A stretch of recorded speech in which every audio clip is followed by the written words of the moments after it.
To give you some context, my sister Corey has Down syndrome. She's 4 years older than I am, and from as far back as I can remember, I was aware that my sister was different from me in many ways, even as a young child. I noticed that Corey would often react intensely to every situation. If things didn't go her way, even in small ways, she would scream and cry in a way that most kids didn't. It was like she couldn't handle the frustration of things not lining up with her expectations. Growing up, Corey didn't have any friends. She had trouble picking up on social cues and often came across as blunt or even abrasive. While she wasn't intentionally being rude, her straightforwardness could be off-putting to other kids who didn't understand her condition. As a result, many children chose to keep their distance, which left her feeling isolated. Because of this, my parents made a point of involving me in her social life, often telling me I needed to take her along when I spent time with my friends. I understood that they wanted her to feel included and have someone to interact with. And at first, I didn't mind bringing my older sister along. I thought it would be nice for her to have some company and maybe even to make a friend or two through my own social circles. However, spending time with Corey around my friends wasn't easy. Her social skills were limited and she struggled to fit into group settings. Often she would act out in unexpected ways. Sometimes she would push other kids or even hit them, especially if they had something she wanted. As a result, as time went on, my friends became less interested in hanging out with me if it meant Corey would be there too. They didn't want to deal with the unpredictability of her behavior, and frankly, I understood their perspective. They were just kids who wanted to play without interruptions or sudden bursts of aggression.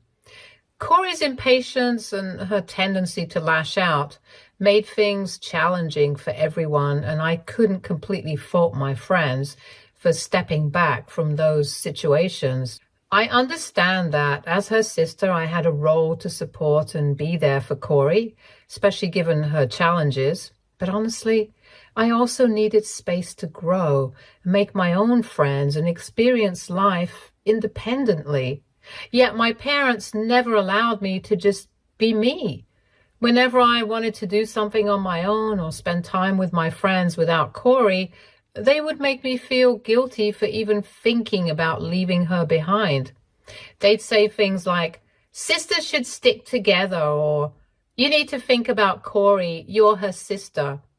It was like they expected me to always choose her over my friends or anyone, regardless of what I wanted or needed for myself. What made things harder was that they never seemed to direct these same efforts towards helping Corey understand how to adjust her behavior or improve her social skills.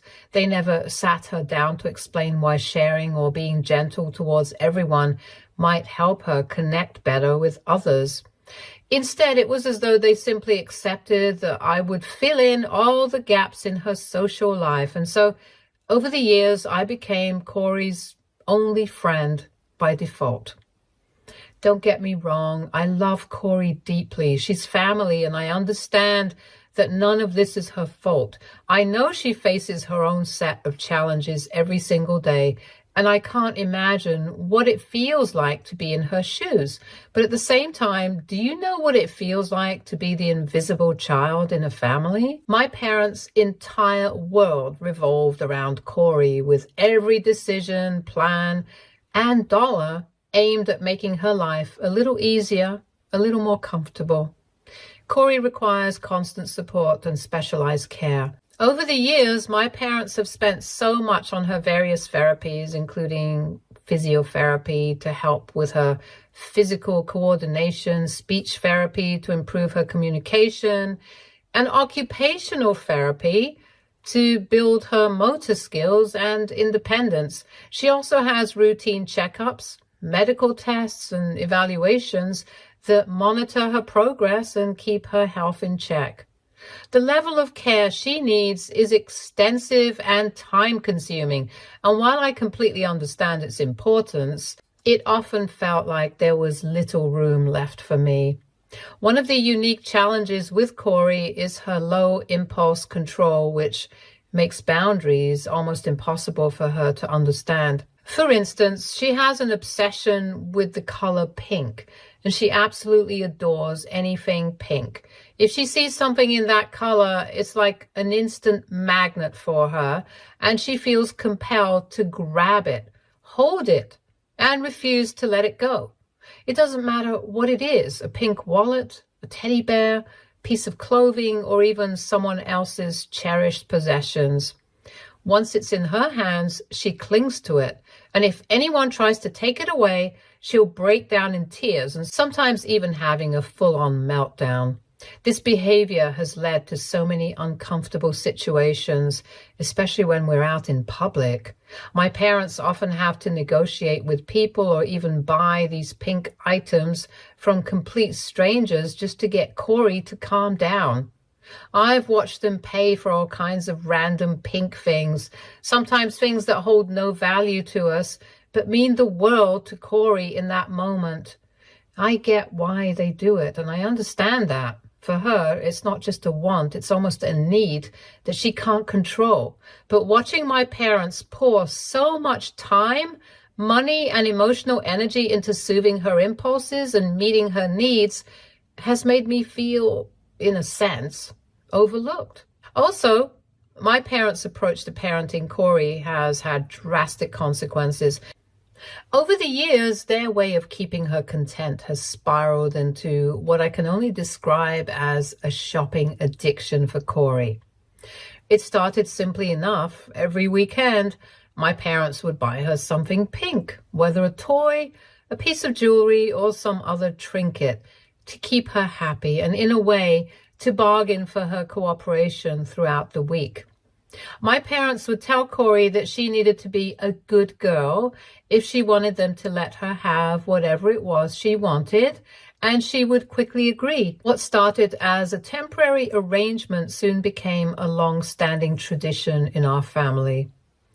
These purchases aren't cheap either. Many of the items Corey wants are unique or customized, which often means spending a considerable amount of money. For a long time, I didn't pay much attention to the cost of all these pink things. I just assumed my parents were able to cover it. I never questioned how they could afford to keep up with this habit week after week, year after year. But eventually, I discovered something I never could have imagined. My parents hadn't been handling these expenses through regular budgeting or savings. They had been committing fraud to keep up with the mounting costs. You see, when I was born, my grandparents set up a trust fund for me and Corey with equal amounts allocated for each of us. For Corey, who has Down syndrome, the money was intended for her treatments or anything else she might need, while I was expected to use my share for college or to buy a house. Only my parents had access to these funds, but my grandparents trusted them to manage the money responsibly. They also made sure me and Corey knew about these trust funds from an early age, so we could depend on this financial support. It was a thoughtful gift from my grandparents, and I always felt a sense of security knowing that the trust fund would be there when the time came. When Corey turned 18, she received her share of the trust fund, and since she still lives with my parents and depends on them, they've been in charge of managing her money. Over the years, they've used her trust fund to help cover the cost of her treatments and therapies, which have become more intensive as she's gotten older.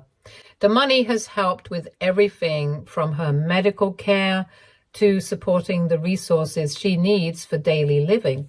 I understood that the money was meant to take care of her needs, and I never questioned how it was being used.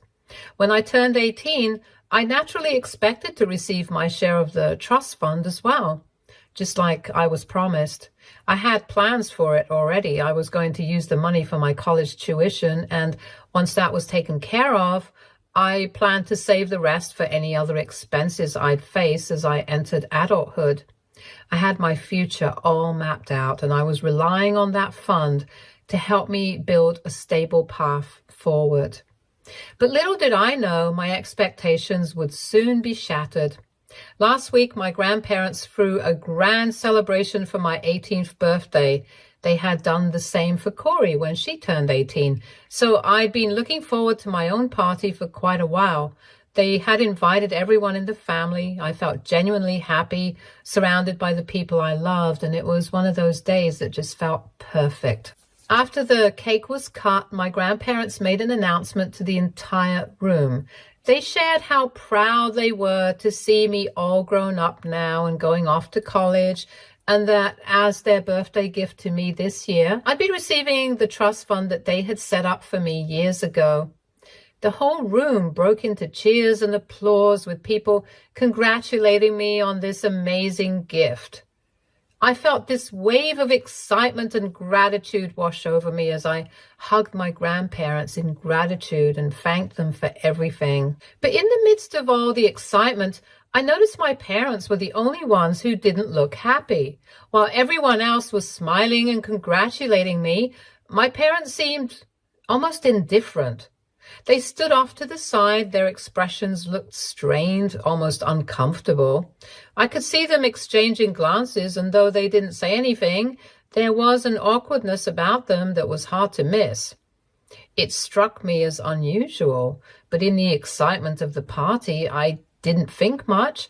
I wanted to enjoy the rest of the celebration, so I put it to the back of my mind. Later that evening, after we returned home from the party, I couldn't shake the feeling that something was still off. My parents looked unusually tense and weren't talking much with me. Typically, if they were worried, it was because of something related to Corey, her health, her mood, or something she needed.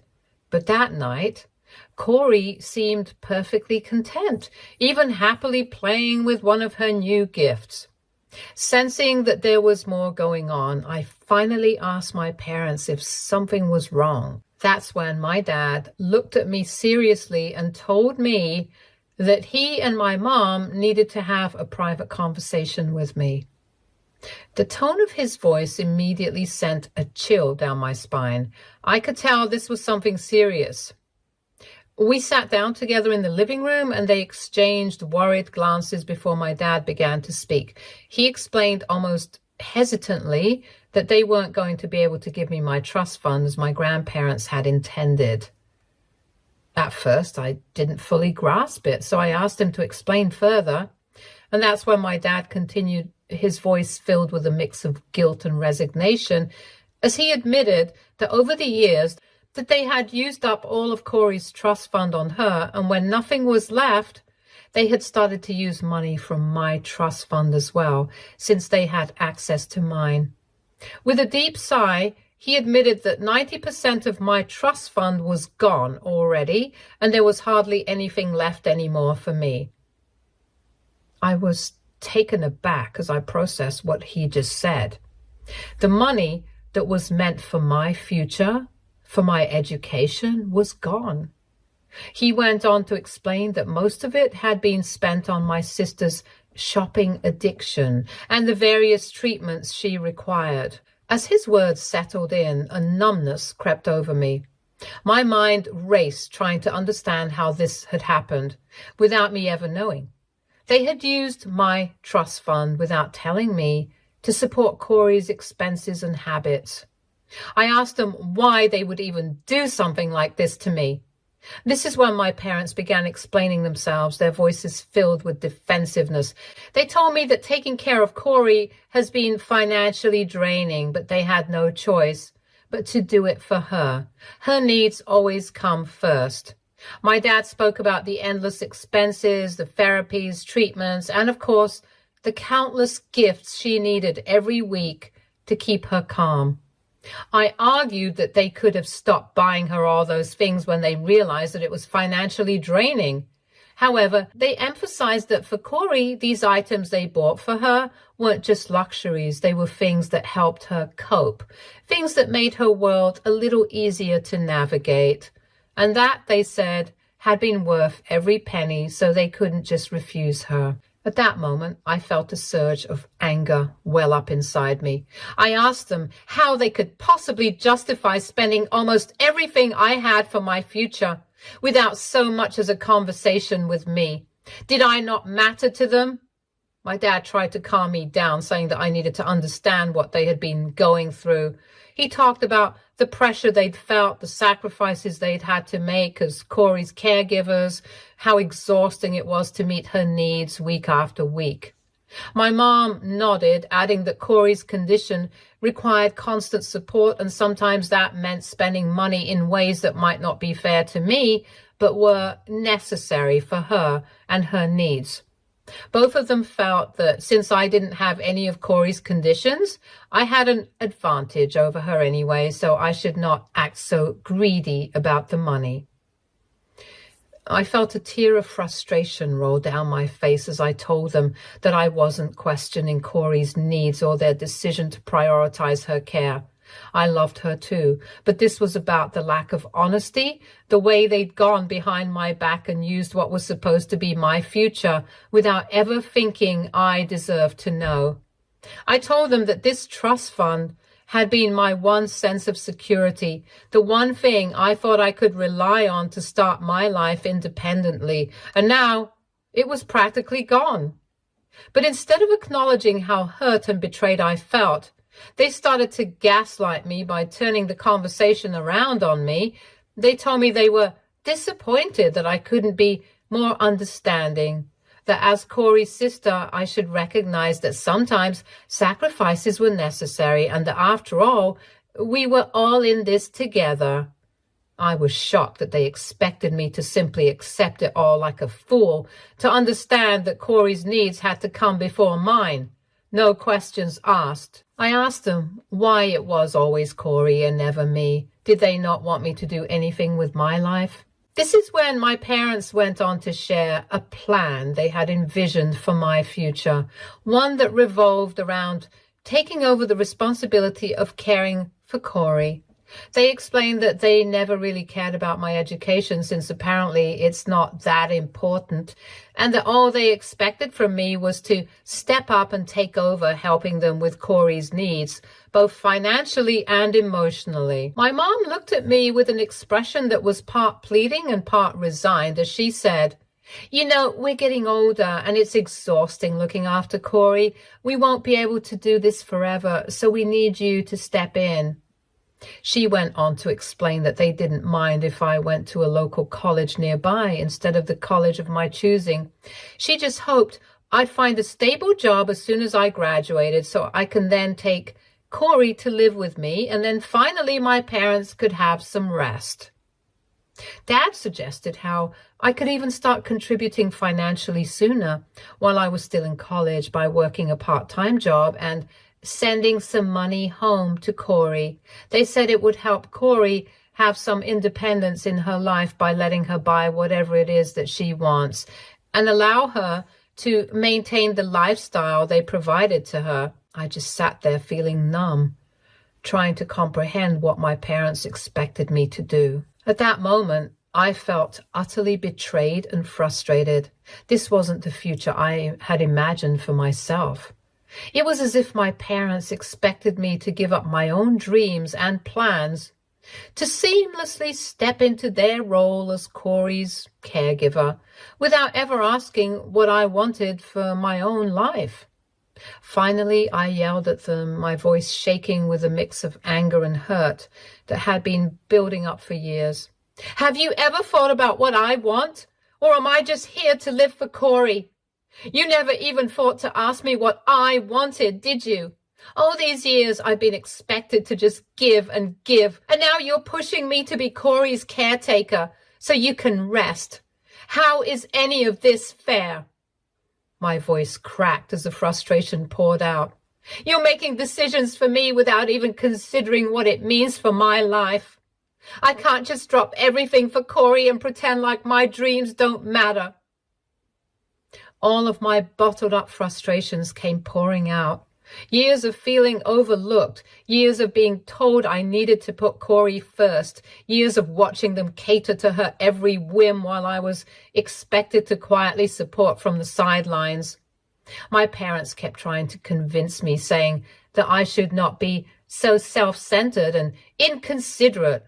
It was like they expected me to fall in line and accept a life I never planned for, just because they thought it was what was best for Corey. So, since last week, I have been straight up ignoring my parents. All I feel for them is resentment. AITA if I report my parents for stealing my trust fund and using it on my sister. Update 1. Wow, this post has blown up in a few hours. Thanks to all your advice, I'm currently on my way to tell my grandparents everything. Since the trust fund came from their money, I feel it's important to have their support as I address this situation. After explaining everything to them, I plan to let my grandparents take the lead in deciding what we should do next. I trust their judgment and know they'll have my best interests in mind as we figure out how to handle this together. The reason I had kept my mouth shut all this time was because I honestly thought my parents would eventually come around, but clearly they haven't. Update 2. It's been 2 weeks since my last update, so I did tell my grandparents everything. Like me, they were shocked when they found out that my parents had used my trust fund without my permission. That same week, everything came to a head when my grandparents came to confront my parents about what had happened with my trust fund. My grandparents had worked hard to set up that fund for both me and Corey, and they had been deeply invested in ensuring we would have the financial support we needed for our futures. So they were understandably angry at my parents for illegally using the funds behind their backs. My mom and dad responded by telling them the same sob story they had shared with me. They explained once again how they had been forced to use the money for Corey's care and therapies. They asked my grandparents to understand why they had done what they did, as though their reasoning would somehow make it all right. But my grandfather wasn't having any of it. He yelled at them, his voice full of frustration and disbelief. He told them in no uncertain terms that they were responsible for paying the full amount of the trust fund, regardless of the circumstances or the reasons they had for using it. It was clear that he felt betrayed by my parents' actions, and his anger was palpable. For a moment, I thought maybe they'd finally take responsibility and make things right. Then, my mother, looking panicked, turned to my grandparents and started pleading with them. She explained how taking care of Corey wasn't easy and how her needs were immense and constant. She admitted that Corey's trust fund simply wasn't enough to cover the mounting costs of her treatments and the ongoing expenses. She justified that using money from my trust fund helped them take care of Corey. And then, in an almost cruel turn of events, my parents turned on me. They scolded me for revealing everything to my grandparents. They were furious that I had exposed their actions and made them face the consequences. My dad in particular was livid and told me with a sharp edge to his voice that I should consider myself lucky because I was born normal, unlike Corey, and that I should not resent my sister so much. It was as if my entire life, my struggles, my own needs, didn't matter at all. All that mattered was Corey, and I was being punished for not falling in line with the role they had chosen for me. Without thinking, I just looked them dead in the eye and told them straight up that if they didn't pay me back the money I was owed, I would sue them and make sure they went to jail for what they had done. I reminded them that what they had done was illegal and there was no way they could justify their actions in court. The trust fund was meant for me and me alone, and they couldn't prove otherwise. My voice was calm, but the words were clear and firm. I could see the color drain from my parents' faces as they processed what I had said. It was the first time I had truly stood up for myself, and I could see the shock in their eyes. They weren't used to me being so direct, so resolute. Meanwhile, my grandparents, thankfully, nodded in agreement. They were supporting me as they knew that I was right. Seeing their support, I continued now speaking with more conviction. I told my parents that it didn't matter what they had spent on Corey or how much they had done for her. Corey was their child, and it wasn't my responsibility to sacrifice my future for her. I love Corey, of course, and I would always be there for her. But I wasn't going to give up my own life, my education, my dreams, just to make sure she felt cared for. I made it clear that I was tired of constantly coming second to her, tired of being pushed to the side while her needs always took priority. I ended by saying that I was done with them. I was done being treated like the invisible child, the one who was expected to quietly accept whatever scraps were left for her. The first time in my life, I finally stood up for myself, and I knew it was something I couldn't take back. My parents had pushed me to this breaking point, and I wasn't going to let them continue to control my life and future. My dad immediately argued, his voice full of disbelief and anger, that I couldn't threaten them with jail. He said that as their child, I should have some kind of family loyalty and that I should be always willing to support them, especially after everything they've done for me over the years. His words were meant to make me feel guilty, to remind me of my duty to them. My mom, trying to soften the situation, even chimed in, suggesting that since there was still 10% of my trust fund left, I could just take that and keep my mouth shut. It felt like they were treating me like I was some kind of charity case, as if the remaining crumbs of my trust fund were all I deserved, and I should just forget everything else. But my grandfather wasn't backing down. He stepped in firmly, and his voice was resolute as he told my parents that if they didn't agree to pay me back the entire amount, he would hire the best lawyer in town so I could sue them. The threat of legal action seemed to have a profound impact on my parents. They finally fell silent, realizing that my grandfather meant business.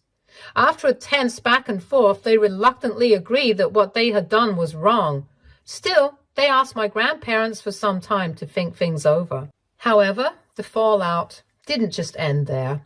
My dad was livid with me for exposing them to my grandparents and for threatening him and Mom with jail time. In his anger, he told me that he never wanted to see my face again. He asked me to move out of his house, telling me how he was done supporting a selfish person like me who could backstab their own family this way. Hearing this, my grandparents immediately offered for me to move in with them. They told me I always have a place with them and that they would support me in whatever way they could as I figured out my next steps. So, without a second thought, I packed up my clothes, gathered my important documents, and moved out of my parents' place. Currently, I am living with my grandparents. I hate how my parents just kicked me out, but I am also glad to be away from them.